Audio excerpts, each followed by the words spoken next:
美国共和党总统提名初选已经起过，川伫第一站的爱荷华州是摕到5%的选票，赢甲真水快。也那第二名是佛州的州长德桑提斯。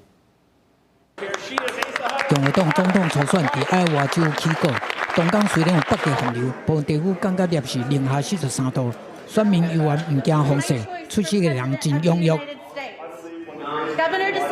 因透过党团会议用书面投票决定总统提名人，选前全国民调遥遥领先的川普，较有期伫爱荷华州摕到压倒性的胜利，伊50派得票率嘛创下纪录。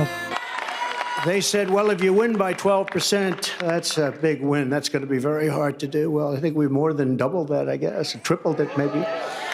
除了川普一个人咧请赢以外，前联合国大赛海莉甲佛州州长德桑提斯伫爱州是咧拼第二。海莉选前本来声势看好，不过德桑提斯最后摕到21派的选票，敢若赢海莉200分点。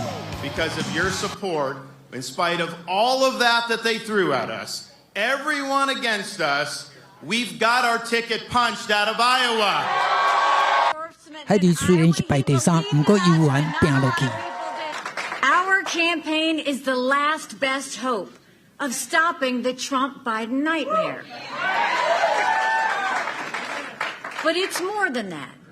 海莉和支持者现时把焦点放在New Hampshire州后一场的初选，讲会伫2-3赢就胜利。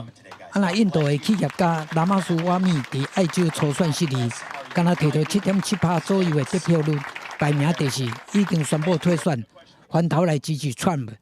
公视新闻詹慧敏编译。